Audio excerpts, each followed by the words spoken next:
debería de crecer. En número también es importante porque Dios añade a aquellos que han de ser salvos. Pero igual si vamos avanzando un poquitito más, a ver si me ayudan. Vamos a tener un poquito de paciencia con el tema de la presentación, pero ayúdenme a avanzar un poquitito, amados, por favor. Amén. La siguiente, yo quiero mostrarles que parte del crecimiento de la iglesia son algunas de las cosas que pude encontrar.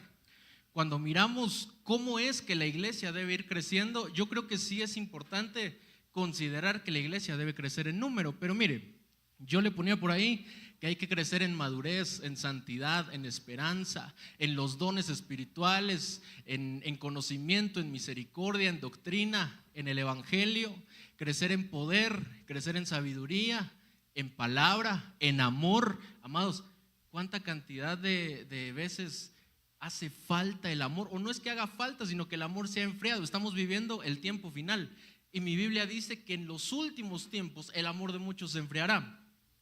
Por eso considero que en iglesia tenemos que crecer en amor, en fe, y definitivamente la que hoy nos toca es crecer en gracia. ¿Cuántos dicen amén?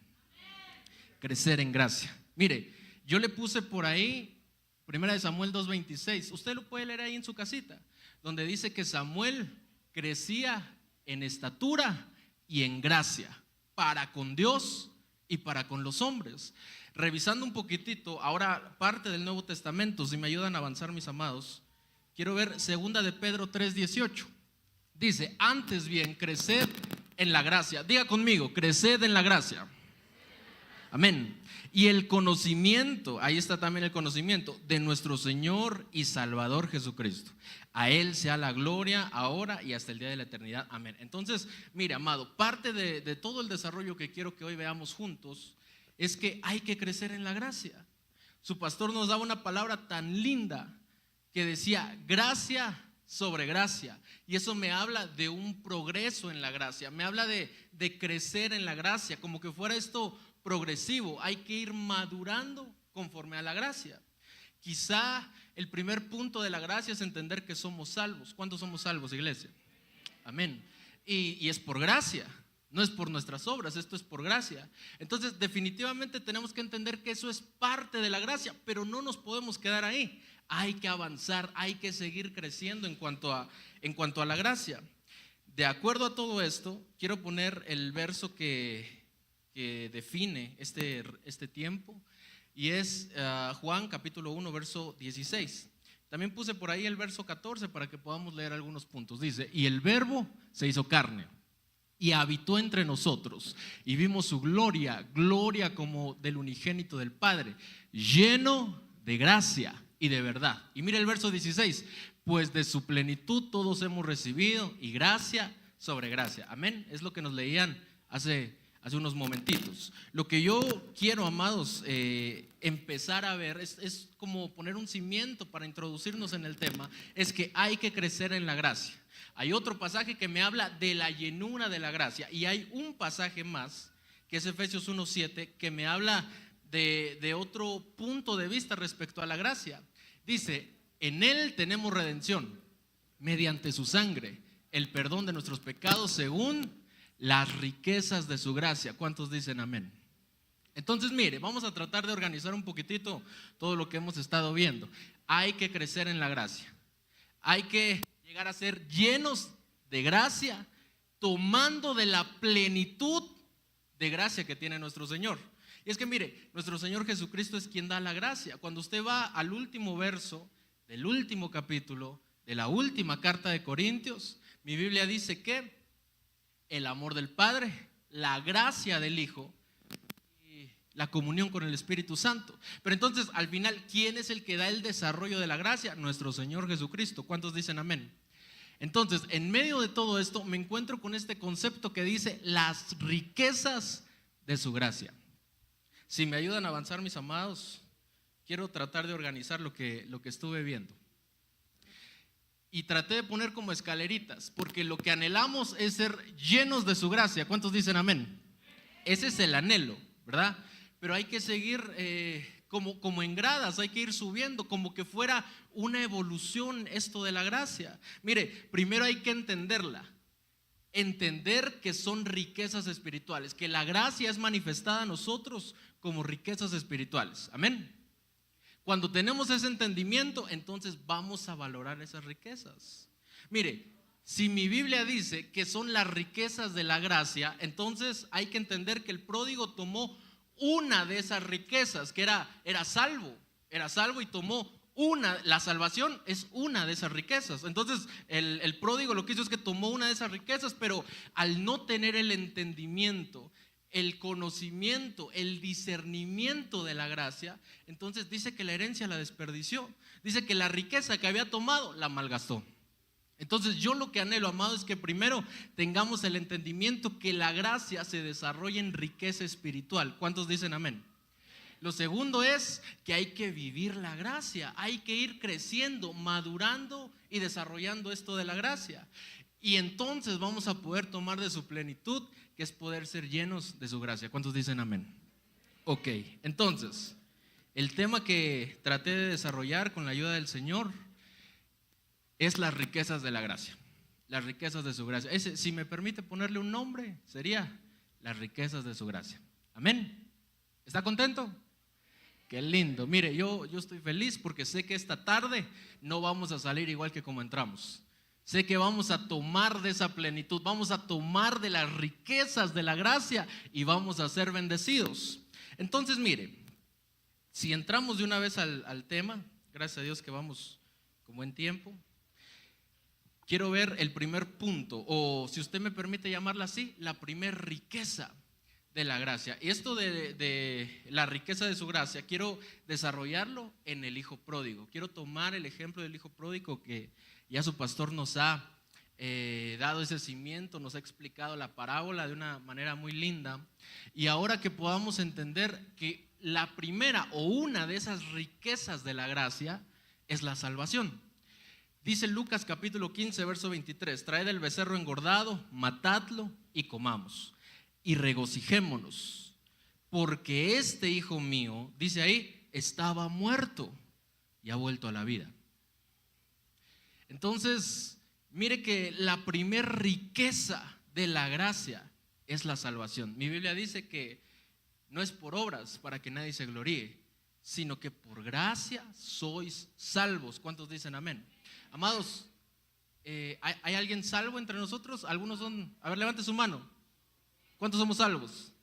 Amén. Hay que entender la salvación. Mire, la salvación, amados, es una de las riquezas de la gracia, sí, pero hay que cuidarla como eso, como una riqueza. Hay que aprender a valorarla, porque si no, a la manera del pródigo, vamos a tomar esa riqueza y vamos a desperdiciar esa herencia. El que es salvo, déjame decirle algo, viva como salvo. No podríamos, amados, decir que a la manera de un pródigo, siendo salvo, vivió perdidamente. Si seguimos leyendo el verso, dice, estaba perdido y ha sido hallado. Amado, el que no ha comprendido la gracia, entonces toma la gracia como un permiso para pecar. Porque entonces dice, si no es por obras, ni buenas ni malas, que me salvo o me pierdo, entonces esa gracia es un boleto para pecar. Pero amados, cuán equivocados estábamos. La gracia no es un permiso para ir pecando. La gracia, amados, es una riqueza espiritual y no podemos desperdiciarla a la manera del pródigo. Mire, lo primero que sucede es que entonces volvemos a vida espiritual. Mire, ¿qué es la muerte espiritual? Separarnos del Padre. Lo primero que el pródigo, porque en todo este camino vamos a ver cosas que perdió el pródigo. Lo primero que el pródigo perdió, ¿sabe qué fue? La comunión con el Padre. Sinónimo de muerte espiritual. Entonces, cuando vemos esto, gracias hermano. Muy bien. Entonces, cuando vemos esto, vamos a entender que esta es la primera riqueza. Pero como salvo no puedo vivir perdidamente. Tengo que vivir como salvo. Manifestar o evidenciar a los demás que soy salvo. Mire, la Biblia dice que el árbol por sus frutos se da a conocer.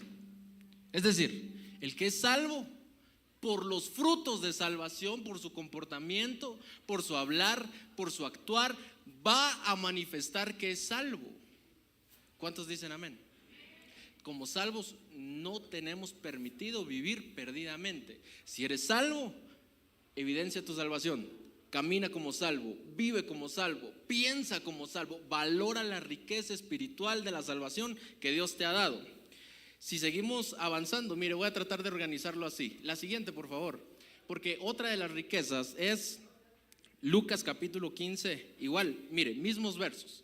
Traed el becerro engordado, matadlo, comamos y regocijémonos, porque este hijo mío, ahora lo que traté de marcar es que le llama hijo, vivió perdidamente, había malgastado la herencia, pero no dejó de ser hijo. ¿Cuántos son padres, iglesia? Amén.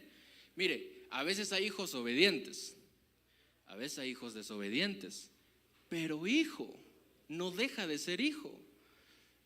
A veces hay buenos hijos, a veces hijos no tan buenos, para no decir malos, pero hijo, ¿está de acuerdo conmigo?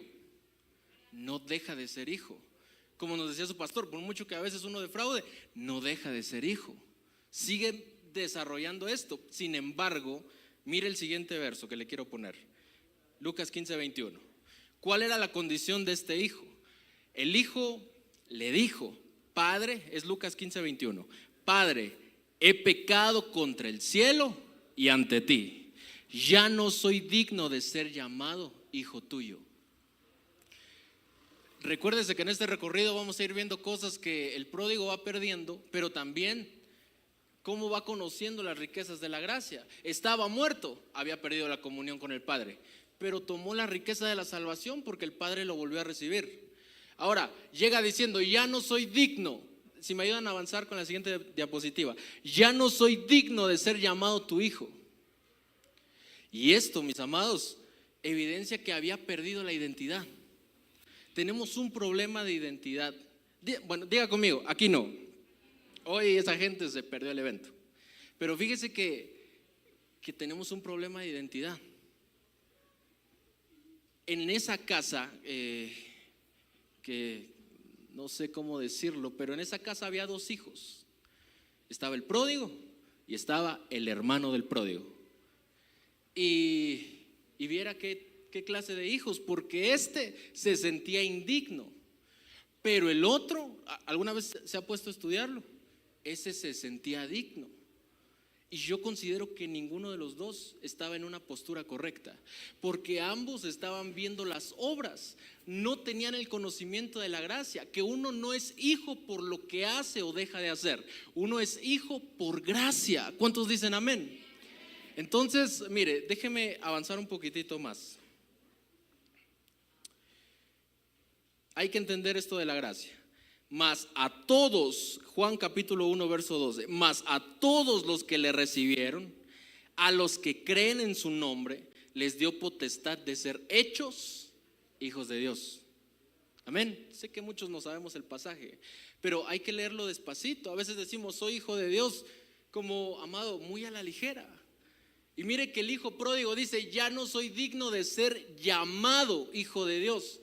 Pero mi Biblia no dice que tenemos la potestad de ser llamados hijos de Dios.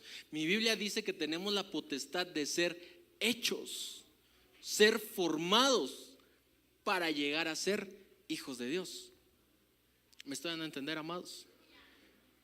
Hay que llegar a ser, es algo que de alguna manera el Señor va a hacer con nosotros. Como padre, ahora nos va a tomar como hijos.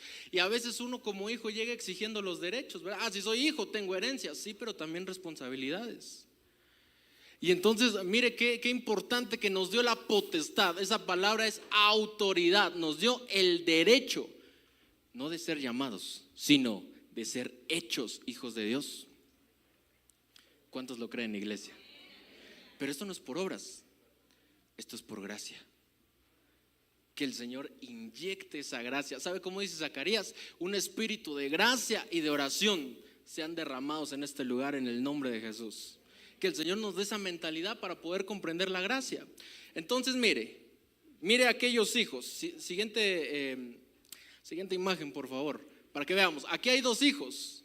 El que se sentía indigno, que es el pródigo, dice, el hijo le dijo, Padre, he pecado contra el cielo y ante ti, ya no soy digno. Es decir, que en algún momento sí se sentía digno, pero dice, ya no soy digno de ser llamado tu hijo. Ok, Y el otro, mire lo que dice aquí: he aquí, tantos años te sirvo, no habiéndote desobedecido jamás, y no me has dado lo que le diste a aquel.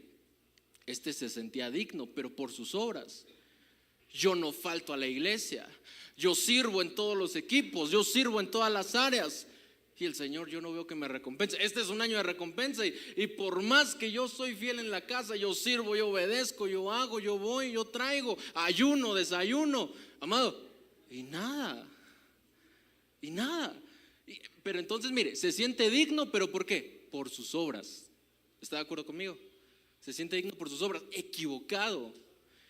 Es que mire, esto del hijo pródigo, gracias al Señor por este evento, porque sé que algunos se van a reconciliar con el Padre, de los que ya no se congregaban y de los que llevan tiempo congregándose. ¿Por qué? Porque aquí había un hijo que se fue de la casa, y entonces sí, se siente indigno, ya no puede volver porque ya no siente ser merecedor.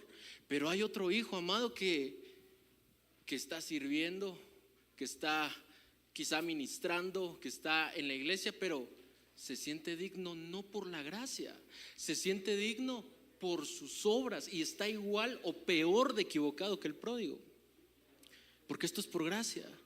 Tú eres hijo, pero no por lo que haces. Mire, es que entonces hay que entenderlo bien. No es que por lo que hagas vas a ser hijo, sino que lo que haces es porque eres hijo. Es decir, yo me voy a congregar, yo voy a leer la palabra, yo voy a orar, no para llegar a ser hijo, sino por cuanto soy hijo, desarrollo mis tareas de hijo. Entonces tus obras no tienen validez en esto de la identidad. El Señor te ha dado una identidad. ¿Sabe cómo lo veo? Como Jacob. ¿Se recuerda de Jacob? Terrible Jacob. Ese Jacob que engañó al padre, que le robó al hermano, amado, ¿sabe qué? Ese Jacob, usted y yo fuimos ya ese Jacob. Tuvimos una vida de ese Jacob, pero el Señor por su gracia nos ha transformado. A Jacob hasta el nombre le cambiaron. Entonces, ¿qué es todo esto, iglesia? Que no es por lo que tú hagas o dejes de hacer. Si el Señor te ha llamado, te ha adoptado como hijo, solo fue por gracia. ¿Cuántos dicen amén? Entonces, esa es una riqueza de la gracia. Mire, la primera, la salvación. La segunda, la identidad. Y esto hay que explicarlo bien, porque siguiente verso que le quiero poner es Lucas 10:40. Lea conmigo. Pero Marta se preocupaba con muchos quehaceres, y acercándose dijo: Señor, ¿no te da cuidado que mi hermana me deje servir sola? Dile pues que me ayude. Verso 42. Pero solo una cosa es necesaria, y María ha escogido la buena parte. Era una servidora que se había olvidado de la buena parte, que se había olvidado de la adoración. ¿Por qué intenté ponerle este verso saliéndome de todo lo que le estaba diciendo? Porque hay que entender la identidad. Mire, antes de atacarlo a usted, me voy a atacar a mí, para que el partido vaya empatado. ¿Está de acuerdo? Me voy a atacar primero yo. Uno de pastor a veces pierde la identidad, porque entonces siente que como es pastor, la gente le tiene que servir, y se nos olvida que nosotros somos servidores. La iglesia no está para servir a uno de pastor, sino que el pastor, que es el mayor, está para servir a la iglesia. Y como pastores se nos olvida la identidad. Entonces a veces ya como uno de pastor, entonces se le olvida que su identidad es de siervo, no de servido. Silencio en la iglesia de Cristo. Pero ¿está de acuerdo conmigo? Me estoy atacando a mí. Que no se me olvide que si el Señor me levantó con un pastorado, primero debo entender que soy servidor, no servido. Amén. Ahora déjeme empatar el partido. ¿Cuántos sirven, amados? Mira, a ver, lo voy a decir así. Levanten la mano los servidores, así, los servidores. Amén, qué lindo, qué bendición. Tienes una identidad bonita. Pero, amado, déjeme darle un consejo, que no se nos olvide que hay que adorar. Entonces déjenme hacer una nueva pregunta. Levanten la mano los servidores que adoran. Ah, qué lindo. Ahora mire, levante la mano los adoradores que sirven. Porque, perdón, pero es diferente. Hay que entender la identidad. Si uno es un servidor que adora, su enfoque está en el servicio, su prioridad es el servicio, y cuando puede adora. Pero si hablamos de un adorador que sirve, su enfoque es una vida de adorador, es una vida que adora al Señor y en su turno sirve. ¿Está de acuerdo que no es igual? Denle una fuerte ofrenda de palmas al Señor, porque no es lo mismo, iglesia. No es lo mismo. No es lo mismo ser un servidor que adora que un adorador que sirve. ¿Cuál debería de ser nuestra identidad? Ayúdeme. Adoradores que sirven. Amén. Esa debería de ser nuestra identidad. Una vida de adoradores, una vida de adoración a Dios, pero que le sirven. Porque esa es una de las cosas que al pródigo le fue revelado. Ya no regresó solo en la condición de hijo a sentarse en la silla, sino que ahora regresó queriendo servir. Había que corregirlo porque esa palabra de jornalero no es correcta, pero regresó con la intención y el deseo de servir. Lo que yo le quiero decir, amada iglesia, es que hay que crecer en la gracia. Si ya somos salvos por gracia, el que no avanza, amado, no creció en la gracia, se quedó ahí en ese nivel, entonces no le van a dar más. Pero cuando uno ahora entiende la identidad, no a la manera del pródigo que creía que por obra se perdía la identidad, ya no se siente digno de ser hijo, pero nunca lo había sido. Esto es por gracia. Esto es por gracia. Y entonces, mire qué maravilloso que podamos entender que nuestra identidad es de hijos, pero sobre todo adoradores que sirven. ¿Cuántos dicen amén? Todos los que están en el servicio y aspiran al servicio, entendamos esto, iglesia. Somos adoradores que en nuestro turno serviremos, pero que nuestra vida es de adoración. Muy bien. Entonces, deje ver cómo vamos en nuestra tablita. Una de las riquezas es salvación, otra de las riquezas es la identidad. Déjeme avanzar un poquitito más porque quiero mostrarle otro punto del pródigo. Lucas capítulo 15, verso 17 dice: y volviendo en sí, dijo: ¿cuántos jornaleros en la casa de mi padre? Pero es importante esta palabra donde dice y volviendo en sí, porque esta palabra, amados, me habla de que cayó en cuenta, reflexionó. Algo sucede en él que tocó fondo, pero ya llevaba rato así, no se había dado cuenta. Hasta el momento en que vuelve en sí, cae en cuenta que está mal, cae en cuenta que tiene que volver al Padre. Pero entonces, ¿qué tipo de riqueza de gracia sería esta? La conversión. Mire, esto tiene que ver con la conciencia. Y esto, de alguna manera, si me permite mostrárselo así, quiero hablar de la involución de la conciencia. Solo para que entendamos, igual, perdónenme, pero a manera de escaloncitos, que ya no lo pude poner bien, pero a manera de escaloncitos, entender que en Cristo lo que hay que tener es una buena conciencia. Pero el pródigo se encontraba ya en esta condición, ya era una mala conciencia, amados. Mire cómo uno involuciona cuando no solo tiene una buena y limpia conciencia, mire cómo uno empieza a caer. Cuando uno ya no mantiene limpia la conciencia, entonces cae en una conciencia débil. Y una conciencia débil provoca una conciencia contaminada. Se contamina la conciencia. Una conciencia contaminada provoca una conciencia insensible, o lo que esa versión, que es la Reina Valera, dice cauterizada. Traté de dejarle los versos para que usted con detenimiento lo pueda estudiar en su casita. Mire, y entonces se corrompe, y entonces termina denominada, como la Biblia la llama, una mala conciencia. Me di a entender, amados. Es la involución de la conciencia. El pródigo, mire, es que el problema es que el pródigo ya estaba con los cerdos. Su pastor nos explicó hoy que son los cerdos, figura de demonios. Entonces, cuando él ya estaba no solo con una conciencia insensible, contaminada o corrompida, ya era una mala conciencia, ya estaba en esa condición. Y entonces uno pensaría: ¿cómo voy a volver a llegar hasta allá arriba? Mire, ¿cómo tengo que ir escalando para limpiar la conciencia y entonces llegar a ser buena? Y uno podría pensar, es un proceso tardado, es un proceso, pero ¿sabe qué? Al pródigo, por gracia, como que se le activaran. Por gracia, como que de aquí escaló hasta allá. Porque llega un momento donde vuelve en sí, se da cuenta que está mal. La conciencia, amados, es de alguna manera, déjeme llamarlo así, un instinto donde uno entiende lo que está bien y lo que está mal. Una mala conciencia es aquel que uno llama, la Biblia dice, hay de aquel que a lo bueno lo llama malo y a lo malo lo llama bueno. Hoy estamos rodeados de un mundo con una mala conciencia. Llama bueno a lo que Dios aborrece. Pero entonces, como esa conciencia queda insensible, uno ni identifica que está mal. Uno ni se da cuenta que está mal. Cree que es algo bueno. El pródigo creyó que estaba bien, viviendo la vida loca. Me gustó ese término de su pastor, viviendo la vida loca. Y de pronto vuelve en sí. De pronto le activan la conciencia. Esto es por gracia. ¿Cuánto tardaría uno de llegar de aquí otra vez hasta arriba? Por gracia, escaló y vuelve en sí. Y entonces sobre eso, amada iglesia, sobre eso el pródigo se convence que está mal. Sobre eso el pródigo tiene el instinto de volver nuevamente al Padre.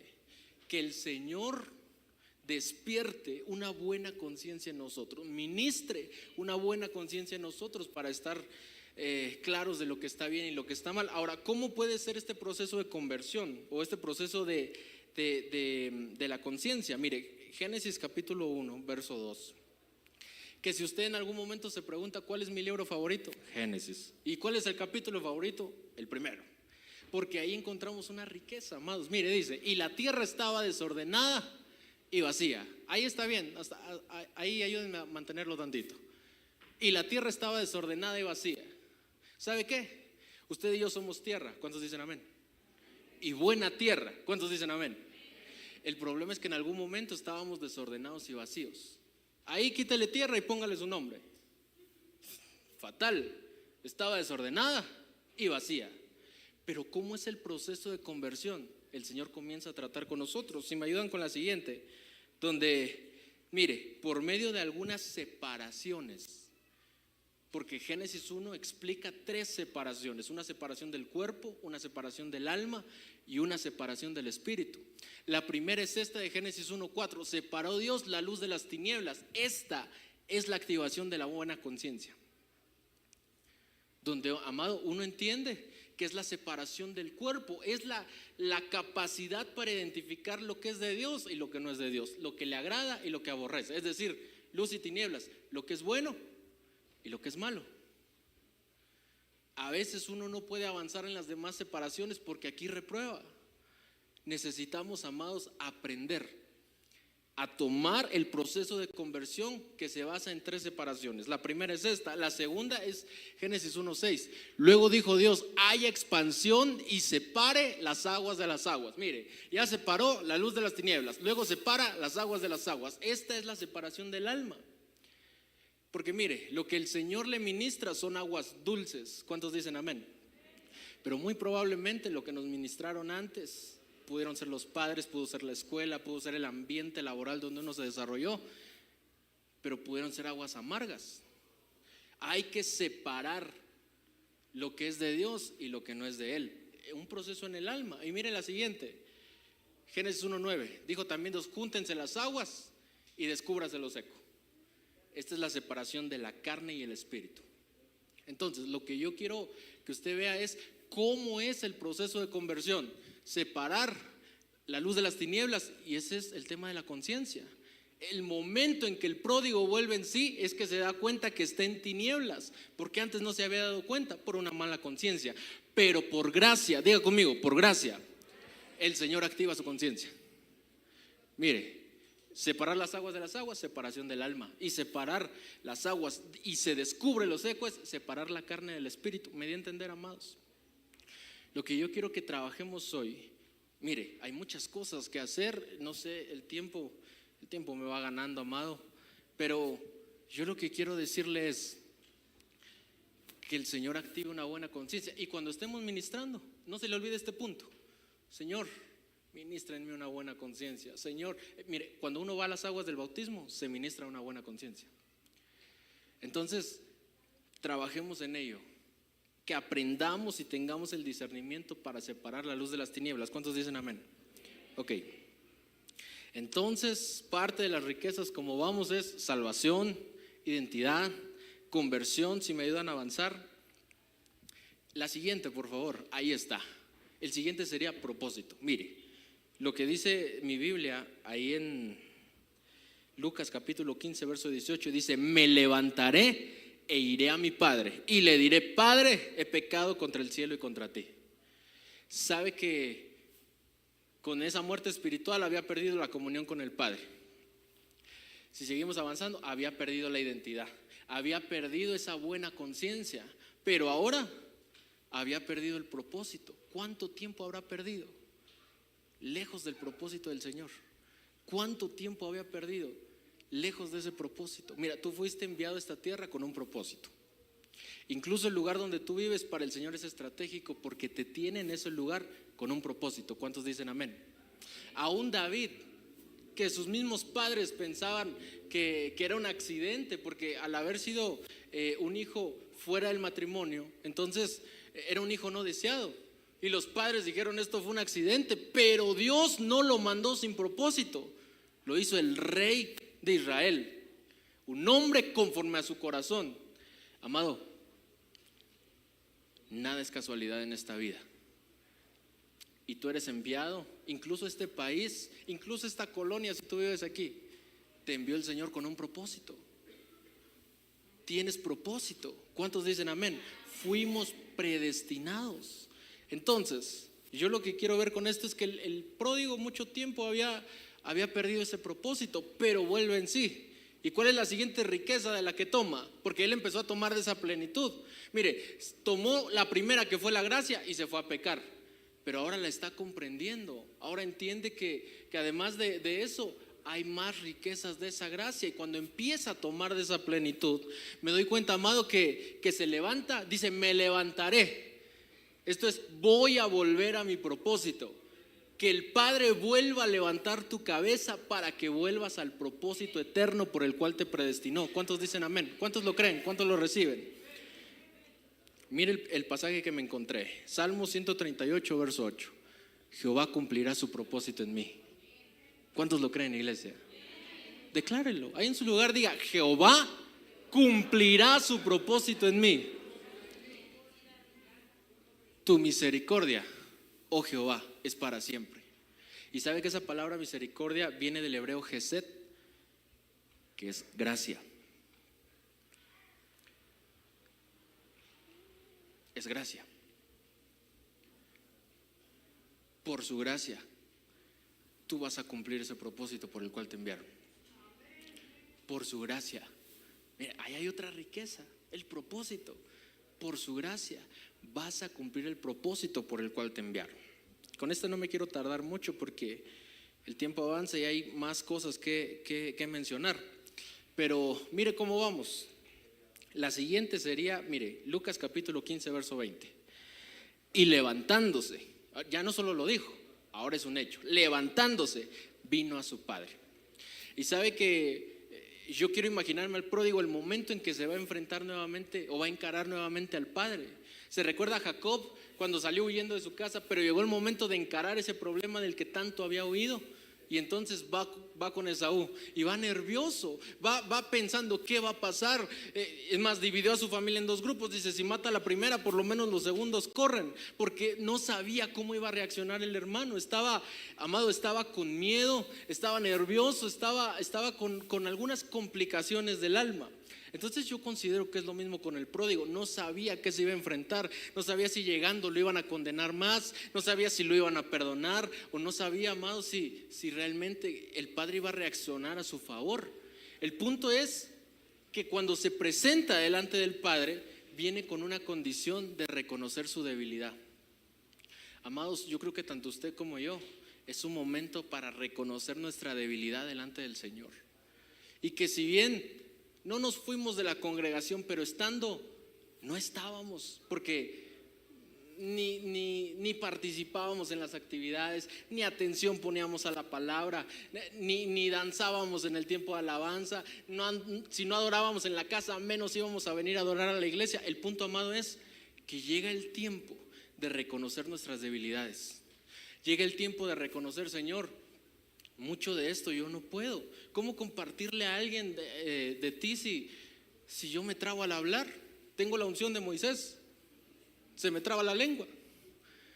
¿Cómo voy a venir a danzar? Padre, yo tengo 2 pies izquierdos. Amado, pero cuando uno reconoce esa debilidad, pero mire cómo, presentándose delante del Padre, el Padre nos da de su gracia. ¿Cuántos dicen amén? Mire, 2 Corintios 12:9, y me ha dicho: bástate mi gracia, porque mi poder se perfecciona en la debilidad. ¿Cuántos dicen amén? Iglesia, cuando usted reconoce su debilidad delante del Padre, hay que tener ese valor para decirle al Padre: Padre, fui débil en esto, Padre, me considero débil en esto, esta no es mi fortaleza, Padre, yo me siento débil aquí, esa no es mi capacidad, Señor, definitivamente. Pero ¿sabe qué? En medio de esa debilidad y del reconocimiento de la debilidad, el poder del Señor se perfecciona en usted. Pero, amado, dice: bástate mi gracia. Bástate mi gracia, porque mi poder se perfecciona en tu debilidad. ¿Cuántos dicen amén? Entonces, cuando llegue el tiempo de la administración, no solamente va a pedir una administración de una buena conciencia, va a reconocer su debilidad. El Señor usó a Moisés en su debilidad. ¿Se recuerda? Mire, no sé si lo alcancé a poner. Sí, mire, el siguiente verso, aquí está. Entonces dijo Moisés a Jehová: ay, Señor, nunca he sido hombre de fácil palabra, ni antes ni desde que tú hablas a tu siervo, porque soy tardo en el habla y torpe de lengua. Amado, y Hechos capítulo 7 dice que terminó siendo poderoso en palabras y obras. Porque para Moisés fue suficiente su gracia, y entendió que el poder del Señor se perfeccionó en su debilidad. No es por tu capacidad, amado, que el Señor te llamó. No es por el conocimiento que puedas tener. No es por guapo. No te llamó por eso. ¿Sabes por qué te llamó? Primero, por su gracia. Y segundo, porque al final te ama tanto que en medio de tu debilidad su poder se va a perfeccionar. Esto es para que no nos gloriemos, amados, diciendo: yo hice, yo pude, yo actué, fui, y todo lo que sucedió. De ninguna manera, es la gracia del Señor. Por eso nos usa en nuestras debilidades. Si tú nunca te viste aquí parado predicando, puede ser una debilidad,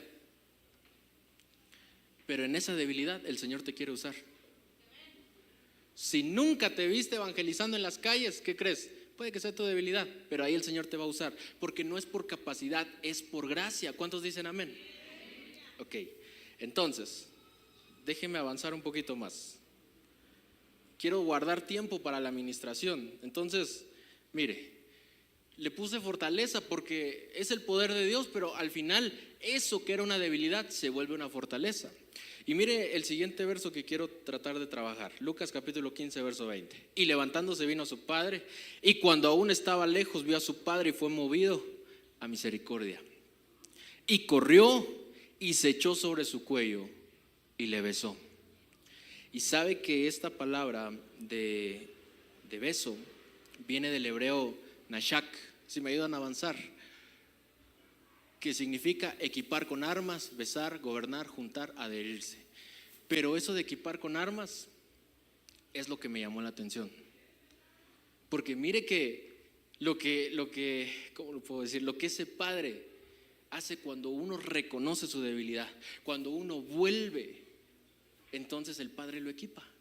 Eso de que el padre lo besa es que el padre lo equipa. Porque si se da cuenta, lo primero que fue examinarlo. Con ese beso lo examina y entonces dice: siervos, por favor, ya lo examiné, lo que le falta es vestido, anillo y calzado. Pero mire cómo lo va a equipar. Ahorita vamos a hablar del equipamiento. Solo déjeme ver esta palabra nashak, El beso del Padre es que nos equipa. Mire, Romanos 12:6, de manera que teniendo diferentes dones, según la gracia que nos es dada. Amados, espero que realmente nos estemos llenando del mensaje. Espero que realmente estemos anotando las riquezas. ¿Cómo es que uno, aún siendo un pródigo, toma la riqueza de la salvación, toma la riqueza de la identidad, toma la riqueza, amado, de la conversión? Ahora estamos tomando la riqueza del equipamiento, y esto es por gracia. El Señor nos equipa, no por lo que hayamos hecho, por gracia, por gracia. Entonces, mire, una de las cosas que yo le decía aquí es que nos equipa con sus dones, nos equipa con los carismas, los dones espirituales. ¿Cuántos dicen amén? ¿Cuántos anhelan dones espirituales? Es que mire, yo veo a Pablo que dice anhelen los dones espirituales, pero más que profeticen. Es decir que los domas, que son los ministerios, uno no lo podría elegir. Esos Dios los levanta, que es apóstol, profeta, evangelista, pastor y maestro. Pero los carismas, como que nos sirven la mesa de 18 dones y uno los puede anhelar, y por gracia el Señor nos lo va a dar. Amado, anhele los dones, anhele los dones. Esta tarde no salga como llegó, anhele los dones. Que si llegó desnudo a la manera del pródigo, ¿sabe qué? Se va a ir equipado. ¿Cuántos lo creen? Dele una ofrenda fuerte de palmas al Señor.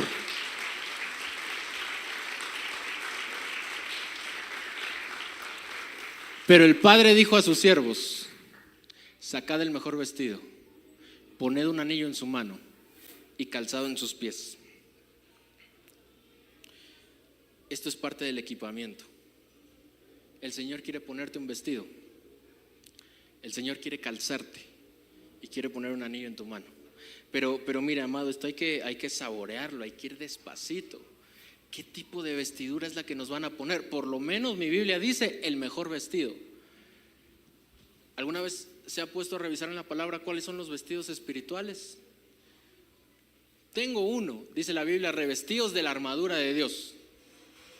Pero miren, le traté de poner algunos. Hay más, amados, si me ayudan a avanzar. Hay más, estos son algunos. La armadura de Dios. Dice ahí, revestidos en Colosenses 3:2 de tierna compasión. También hablan de vestirnos de bondad, de humildad, de mansedumbre y de paciencia. Habrá más, amados, hay más. Yo estoy seguro, uno busca y más. Dice que Jesús se puso el manto de justicia, esa es una vestidura. Se vistió de salvación, esa es una vestidura. Hay que seguir desarrollando este tema. El punto es que ¿cuál será el mejor vestido? Porque al pródigo no le pusieron cualquier vestido. Según mi Biblia, dice que tomaron: siervos, traed el mejor vestido y vestidle.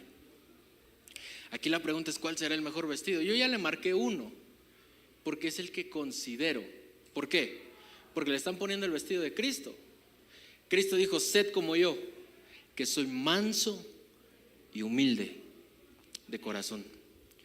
Mire, cuando uno entiende las riquezas de la gracia y vuelve a comprometerse con el Padre, no se pone el vestido del orgullo, no se va a poner el vestido de la soberbia, porque ha comprendido la gracia.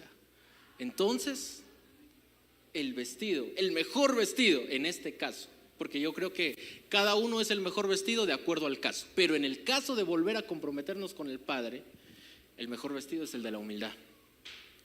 Y se lo puse, mire el siguiente verso. Primera de Pedro 5:5. Asimismo vosotros, los más jóvenes, estad sujetos a los mayores. Y aquí no solo los más jóvenes, y todos revestidos de humildad en vuestro trato mutuo, porque Dios resiste a los soberbios, pero da gracia a los humildes. Hoy por la mañana miraba a mi padre espiritual, al apóstol Germán, y él hablaba del soberbio ego. Su tema se llamó Crucificando el ego.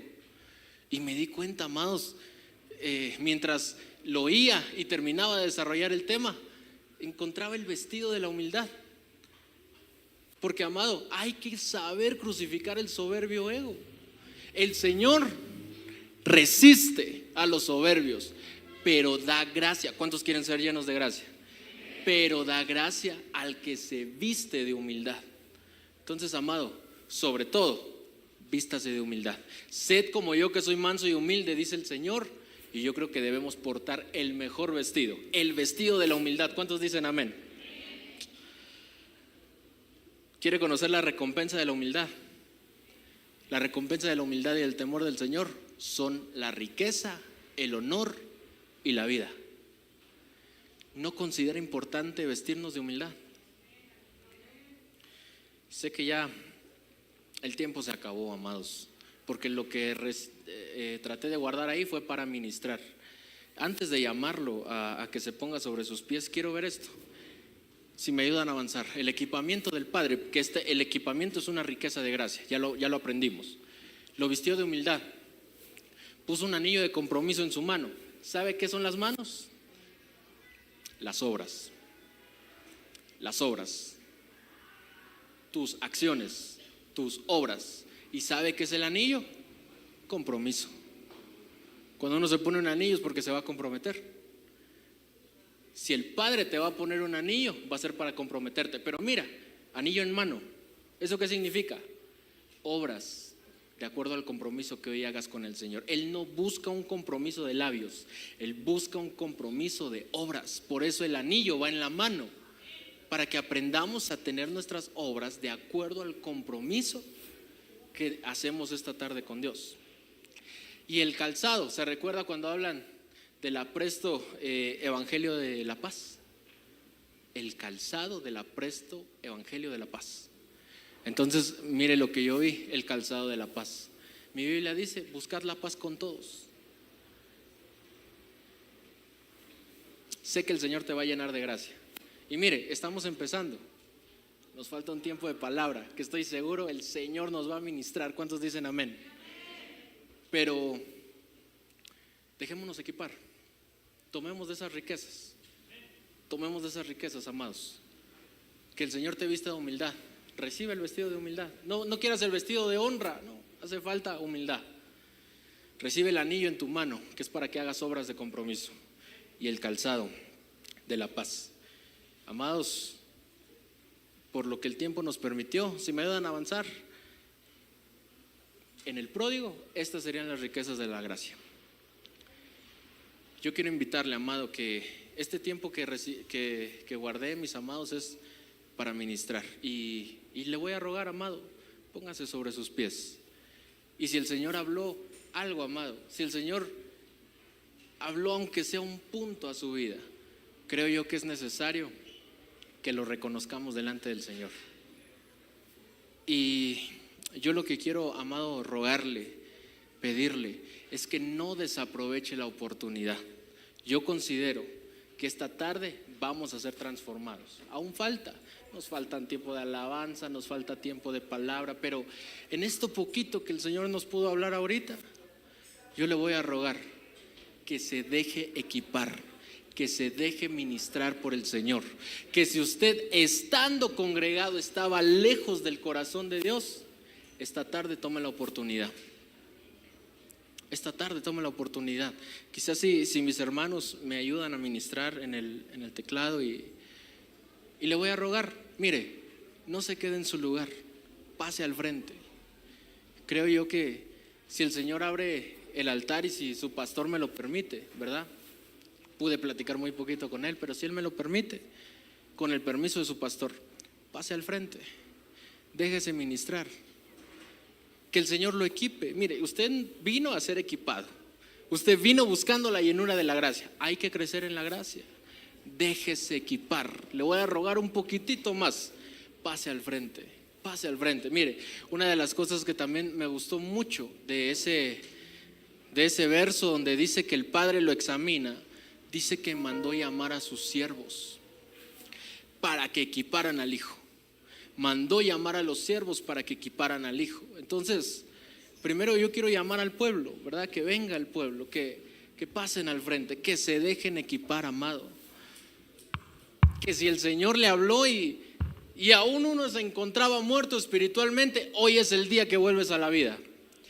Que si te habías encontrado que habías perdido la identidad porque ya no te sentías digno, que hoy el Señor te afirme en tu identidad de hijo, en tu identidad de adorador, en tu identidad de siervo.